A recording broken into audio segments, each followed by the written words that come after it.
Arnulfo Valdivia Machuca, ex embajador de México en Colombia. Por supuesto, tienes el dominio, la claridad de la situación tan compleja que vive aquel país. Bienvenido. Gracias, Joely. Es un gusto, como siempre, estar aquí con ustedes. Oye, es bien complicado para los analistas en general, analistas políticos, hablar sin caer, por supuesto, en las pasiones del amor o el odio, el rechazo, etcétera, a las elecciones en Colombia. Pero es bien complejo hablar de esta elección donde gana Gustavo Petro, porque viene Colombia de un proceso de paz que ha sido incluso polarizante, que ha tenido varios desencuentros, y todo el mundo dice, pero ¿por qué van a estar en contra de la paz? Es una situación compleja, no se puede opinar a la ligera, pero a ti te tocó precisamente toda esa transición y creo que nos puedes ayudar a dar claridad sobre lo complejo que es la situación en este momento. Así es, Joely. Pues mira, la realidad es que desde el famoso referendo de la paz de 2016, en donde gana el no, el no a los acuerdos de paz negociados por el gobierno Santos, la sociedad colombiana ya había venido dividiéndose de manera muy clara en bandos, digamos, que no tienen un punto medio entre los que apoyaban a la paz y los que no apoyaban o no apoyaban, y lo entrecomillo, a la paz. Porque lo que la mayoría de los, digamos, de los grupos políticos, pero también de los ciudadanos colombianos, que digamos no apoyaban y lo vuelvo a entrecomillar, no apoyaban la paz, lo que no apoyaban era el acuerdo negociado por el gobierno Santos, es decir, les parecía un acuerdo, digamos, poco sensato, un acuerdo que cedía mucho, en fin, no nos vamos a meter a eso, que es otro tema, porque estamos en las elecciones, pero de ahí es de donde viene ya una división muy importante entre votantes que de un modo u otro politizaron el tema de la paz, ¿no? Y entonces, evidentemente, los dos campos de batalla, que era el uribismo y el santismo, digamos, de algún modo tomaron como bandera ese acuerdo de paz para marcar diferencias políticas y electorales, ¿no? Entonces, estás en contra o estás a favor, y eso empezó a gestar en Colombia ya desde hace 6 o 7 años u 8 años, dos campos muy divididos de opinión sobre cuál tendría que ser o cuál tenía que ser la trayectoria del país, digo, partiendo de la paz, pero efectivamente y además ampliándose a otros temas como, digamos, el modelo económico, el modelo oligárquico, la política social, en fin, ¿no? Muchos ven con reserva el tema de la cercanía que tiene, por ejemplo, con Nicolás Maduro, ahora alineado también a la política del presidente López Obrador. Incluso algunos medios decían, López Obrador de alguna manera conquistó toda América Latina con esta visión, pero va mucho más a la historia, ¿no? Este triunfo de la izquierda, particularmente en Colombia, pero ahí es donde reside el miedo. El dólar, en cuestión de 2 horas, a partir de que se dio a conocer el triunfo de Gustavo Petro, se disparó 25%. Todos los empresarios dicen, estamos nerviosos. El propio presidente Iván Duque, el presidente actual, dice, hay que respetar la democracia, las instituciones, por todo ese discurso que no ha sido montado, pero que de alguna manera se pone sobre la mesa respecto a todas las expropiaciones que pueden comenzar a partir de la llegada de Petro al poder.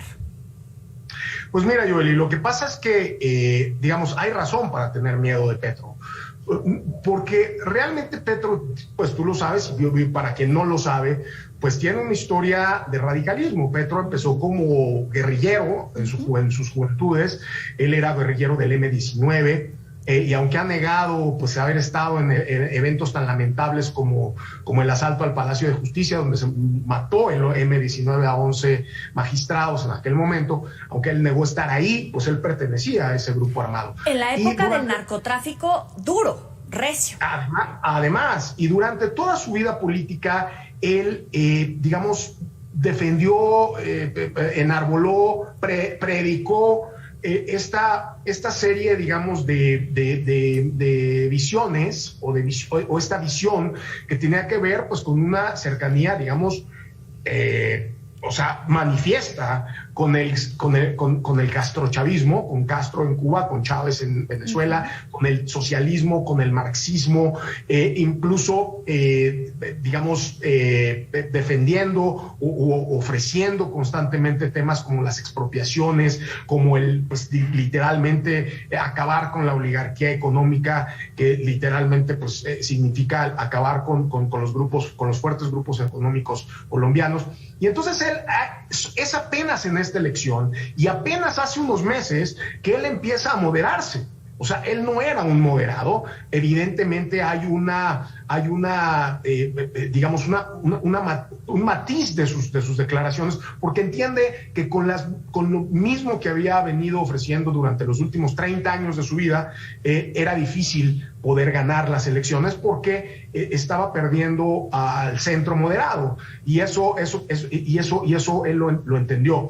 Pero realmente pues es muy difícil poder creer que alguien que durante 30 años dijo que iba a expropiar los bancos o que iba a expropiar una serie de industrias, pues es muy difícil creerle por 3 meses que lleva diciendo lo contrario, algo que dijo durante 30 años. Y de ahí el miedo de los colombianos. Ahora, ¿qué lleva a los colombianos a votar por alguien que tiene una historia vinculada directamente con exguerrilleros, vinculados con actualmente liderazgos de guerrilleros desmovilizados de las FARC, o con vínculos con el Ejército de Liberación Nacional, que todavía está viva esa guerrilla en territorio colombiano? Muchos dicen, bueno, los falsos positivos, una política de justicia muy criticada en territorio colombiano, la pobreza, la desigualdad. ¿Qué lo lleva a votar por esta visión de izquierda? Pues mira, realmente tú tienes que ver, Joely, que es el sistema electoral el que le permite llegar a Gustavo Petro al poder. Gustavo Petro es un tipo muy, muy pragmático, muy inteligente, muy bien, digamos, armado y digo, aquí no quiero dar doble sentido por lo de su pasado guerrillero, más bien, no, muy bien equipado para no entrar en cosas aquí raras en el tema electoral. Y realmente él, en la primera vuelta, el 60% de la población no estaba con Gustavo Petro. Es decir, Gustavo Petro llega a un techo que había tenido durante todas sus anteriores elecciones, que era el 40%. El problema, Joely, es que hay 2 temas. Primero, la población colombiana está cansada, harta del sistema tradicional de partidos, está harta de la estructura política tradicional, ¿no? Y del establishment tradicional político colombiano. Entonces, realmente en la primera vuelta lo que pasa es que los colombianos votan en contra del establishment, en contra del sistema tradicional, en contra del sistema tradicional de partidos. Y lo que pasa es que el centro se desfonda. O sea, a la segunda vuelta llegan 2 candidatos de los extremos, o sea, la extrema izquierda y la extrema derecha. Y entonces el centro por el que habían peleado, incluso el partido del presidente Uribe, se llama el Centro Democrático. Entonces la política tradicional, que es la del partido de la U y del presidente Uribe, habían peleado históricamente en los últimos 30 años por quedarse con el centro ideológico. Una vez que lo logran, la gente vota en contra de eso porque ya no quiere eso. Y la política colombiana, electoralmente hablando, se queda sin centro. Pasamos a la segunda vuelta y entonces tenemos a 2 candidatos, uno de izquierda extrema, porque es difícil creerle a Gustavo Petro que es de centro izquierda moderado. Lo será, y ahorita te voy a decir por qué, pero él en su esencia no lo es. Creo que su gobierno será de centro izquierda moderada. Y ahorita te digo eso si hay tiempo por qué. Pero él en esencia es de izquierda radical contra un candidato que es una especie de Trump, no, siendo respetuoso, Trump mestizo, un Trump criollo ahí, que era Rodolfo Hernández, una derecha a la Trump, ¿no?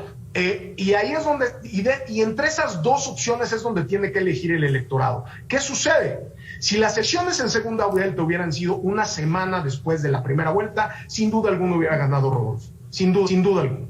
Porque las estructuras de centro, toda la estructura de centro estaba confundida, no sabía qué iba a pasar, estaban desbandados y y ahí las preferencias, sin duda alguna, favorecían a Rodolfo.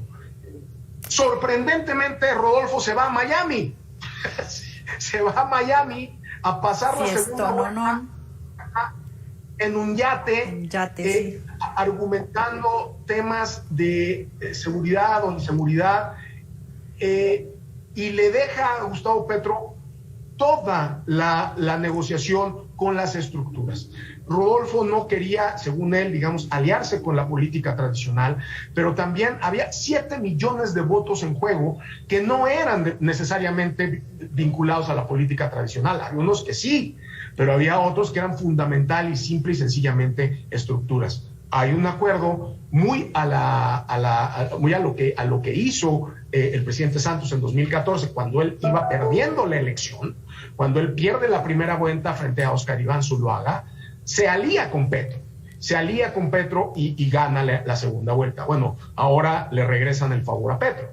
Petro se alía con las fuerzas santistas, se alía con las estructuras tradicionales, que cuando estás hablando de una diferencia de 2 o 3 puntos porcentuales en elección, esas estructuras, así sean la política tradicional por la que la gente votó en contra, así sean lo que sea, te dan esa diferencia, y ahí es donde Petro gana la segunda vuelta. ¿Cuáles son los principales retos que vienen para Gustavo Petro con el nivel de inflación, de desempleo, de problemas de narcotráfico, por supuesto, problemas de guerrilla, de desmovilizados, etcétera? Mira, Joely, 4 años van a ser claramente insuficientes para resolver problemas que Colombia lleva arrastrando 200 años. La realidad es que el discurso de Gustavo Petro es un discurso muy atractivo para los jóvenes que están buscando oportunidades, es un discurso muy atractivo para las clases sociales marginadas que no han encontrado bienestar social y no han encontrado, digamos, prosperidad en los gobiernos tradicionales. Yo creo que Gustavo Petro va a encontrar además un país muy dividido, es decir, recordemos que a pesar de que él gana electoralmente, no nos olvidemos de la primera vuelta, el 60% de Colombia está en contra de él. Y por el otro lado hay una Cámara tanto de representantes como de senadores, digamos, bastante fragmentada y controlada fundamentalmente por los partidos tradicionales, el conservador, el liberal, y con alguna participación casi igual, casi idéntica entre el petrismo y el uribismo, que no está muerto el uribismo. Ahora tienes efectivamente también la fuerza del rodolfismo, llamémoslo así, y tienes a un líder que pues no está muerto, que es Federico Gutiérrez, que perdió en primera vuelta, pero que claramente después de gobiernos radicales, los países tienden a moverse otra vez al centro, con lo cual Federico se vuelve otra opción interesante para dentro de 4 años. Entonces no la va a tener fácil. Las reformas que él está pidiendo, que él está persiguiendo, son reformas relativamente radicales que lastiman intereses políticos, y no podemos olvidar, y aquí te digo, cumplo con mi promesa de decirte por qué creo que el gobierno de Petro tendrá que ser un gobierno de centro izquierda moderada, y es por los pactos que tuvo que hacer en la segunda vuelta para ganar. La segunda vuelta para ganar, fundamentalmente los pactos son con el Movimiento Verde, ¿no? Hoy encabezado por Claudia López, que es un centro izquierda moderado, no es un centro izquierda, no es una izquierda radical, y por Santos, por todo el grupo político de Santos, del presidente Santos, sí, que es que se mueve desde la izquierda moderada hasta la derecha moderada. Entonces jalarán necesariamente a Petro hacia el centro. Para concluir, ¿cómo va a ser la relación Colombia-Estados Unidos, particularmente porque hay voces de republicanos que le han tundido todo el día, por supuesto, al nuevo presidente de Colombia? ¿Y cómo se va a reconfigurar el poder político? Porque hoy vemos, obviamente, Colombia, México, Venezuela, una visión ya muy alineada, muy contrastante a la de Estados Unidos. Y pronto Brasil, seguramente. Seguramente. Entonces, mira... dada la línea política del presidente Biden, Joely, y no es casual que hayan sido los republicanos quienes se estén quejando de algún modo, dada la línea del presidente Biden, yo creo que le cae muy bien. Biden está cerca de Venezuela, como tú sabes, o ha buscado acercamientos con Venezuela. Biden no necesariamente está en una línea de derecha dura, que, digamos, este triunfo, si hubiera estado el presidente Trump, evidentemente hubiera tenido repercusiones más fuertes. Sí. Yo creo que Biden incluso le sirve una especie como de puente de centro-izquierda entre esa, pues digamos, desprestigiada Venezuela y lo que ahora será una Colombia en el punto medio. Yo creo que por ahí lo van a tomar los americanos. Y por el otro lado, bueno, pues este eje de izquierda, pues de izquierda, ¿no? Porque hay de todos los sabores, todos los colores, en las 6, y cuando probablemente además se concrete lo de Brasil, hoy son las 5, probablemente sea Brasil también, y entonces tendrás a las 6 economías más grandes de Latinoamérica en el lado de la izquierda. Y pues yo lo decía un poco de broma, pero también lo decía un poco serio, pues digamos, por ejemplo, temas como la Alianza del Pacífico hoy reviven, porque siendo una iniciativa que había nacido con gobiernos de centro derecha, hoy pues todos los gobiernos involucrados están en el centro izquierda y buscarán darle su vida a esos espacios. Yo creo que ellos buscarán, ese ponche económico, pues, buscando caminos de colaboración, y pues bueno, esa es la democracia, y creo que Latinoamérica, si de algo está cansada, y eso hay que decirlo claramente, porque esto lo reafirma, es de la corrupción, de los sistemas neoliberales de economía que son altamente eficientes en la administración, pero muy poco sensibles en lo social, y claramente de las oligarquías económicas que no permiten la movilidad económica ni social de las clases medias bajas. Arnulfo Valdivia Machuca, muchísimas gracias por estar para el auditorio de Mega Noticias. Gracias a ti, Joely, querida. Un abrazo, hasta luego. Ya sabe que puede recuperar estas y otras entrevistas en nuestros próximos espacios y por supuesto también en las redes sociales. Ahí las tiene en su pantalla, puede incluso compartirlos si considera que este tipo de información le resulta